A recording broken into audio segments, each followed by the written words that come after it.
संसार संघर्ष की नींव पर खड़ा है और इसका सामना करना बहुत कठिन है। लेकिन जो लोग परमात्मा से जुड़े हुए हैं, जिन्होंने भी अपने अंदर जाकर अपनी वृत्ति को उस प्रभु से जोड़ा है, वे इस संघर्ष से ऊपर उठ जाते हैं और सुख शांति तथा आनंद के देश में रहते हैं।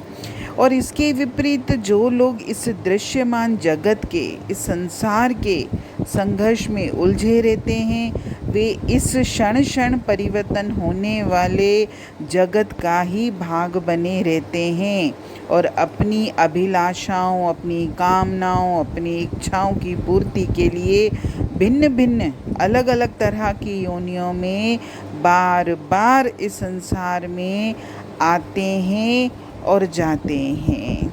अलग अलग परिस्थितियों में अलग अलग चोले धारण करके आत्मा बार बार इस संसार में जन्म लेगी और वापस नया चोला धारण करेगी। बस हम इसी आवागमन के चक्कर में ही पड़े रहेंगे। जिस देश और समाज में हम रहते हैं, उसके प्रति हमारे जो कर्तव्य हैं, हमारे जो उत्तरदायित्व हैं, हमको बखूबी निभाने हैं। कोई भी शास्त्र, कोई भी सत्संग वाणी आपको ये नहीं सिखाता कि जो मेरे परिवार के, जो मेरे समाज के, या मेरे जो भी प्रकृति की तरफ से जो भी हमारे कर्तव्य हमको मिले हैं, हमको वो कर्तव्य निभाने हैं। लेकिन हम ये कर्तव्य समझकर करें, निर्लेप रहकर करें, लेकिन हम तो इसमें अटक जाते हैं। हम जो भी काम कर रहे हैं, चाहे खुद के लिए या दूसरों के लिए, हम क्या समझते हैं कि हमको ये करना है, ये चीज़ स्थायी रूप से मेरी है, मुझे ही करना है, मुझे ही संभालना है, मेरे बिना कुछ नहीं हो सकता। हमारी ये जो बुद्धि है, हमारी ये जो सोच है, यही तो दुखों का कारण है। हमें समाज सुधार के कार्य करने हैं, खुद के जीवन को भी बहुत अच्छे से जीना है। परमात्मा की तरफ से हमको अनमोल मनुष्य जन्म मिला भी है और संसार भी तो प्रभु का ही दिया हुआ है। ये कर्म प्राणी, ये रिश्ते नाते, देश समाज, सब प्रभु का ही दिया हुआ है। सब हमको करना है, लेकिन हमको इनको समय देने के साथ साथ परमात्मा ने जो जिस उद्देश्य के लिए मुझे इस संसार में भेजा है, मैं उसको क्यों भूल जाता हूँ। हमको अगर संसार को समय देना है तो उस समय में से कुछ समय तो मैं अपने को दूं, अपने को यानी अपनी आत्मा को दूं, अपने को यानी इस देह को नहीं दूं, इस मन को नहीं दूं और इस मन की माया को नहीं दूं कि दिन भर हमारे जो 24 घंटे हमारे पास हैं, 24 घंटे ही हम संसार में और इस देह में उलझे हुए हैं कि ये दोनों ही नाशवान हैं और क्षण क्षण परिवर्तनशील है। लेकिन मेरी आत्मा जो अजर अमर है, अविनाशी है, और जो जिस उद्देश्य के लिए प्रभु ने मुझे इतना सुंदर मनुष्य जन्म दिया है, मैं उसको व्यर्थ बर्बाद कर रहा हूँ। संसार के कामों को उतना ही समय देना चाहिए जिससे कि वह चलता रहे और अधिक समय नहीं देना है। बस उतना ही समय देना है कि मुझे हमारी जीविका अच्छे से चले और मेरा जीवन, इस देह का जीवन अच्छे से चले।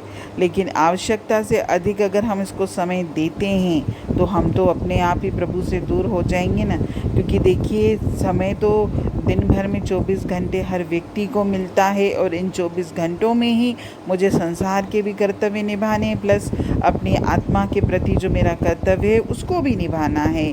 लेकिन मुझे संसार के कर्तव्य तो रोग आके खुशी से, इच्छाओं से, जैसे भी करके हम पूरे करते हैं, लेकिन मैं आत्मा के कर्तव्य को हर बार भूल जाता हूँ। और यही तो हमारे जीवन की अशांति का, दुखों का, परेशानियों का कारण है।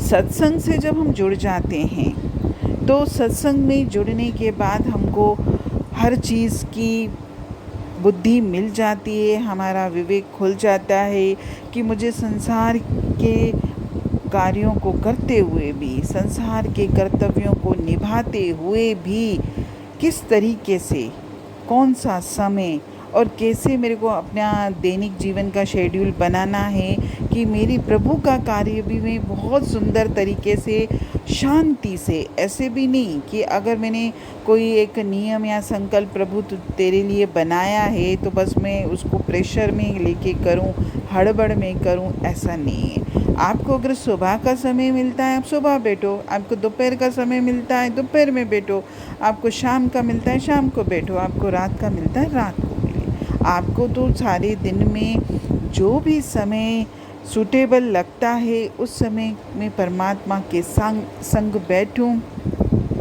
अपनी आत्मा को आनंद दूं। मेरी आत्मा दुखी है, परेशान है, क्योंकि मैंने अपनी आत्मा को उस प्रभु से दूर रखा है।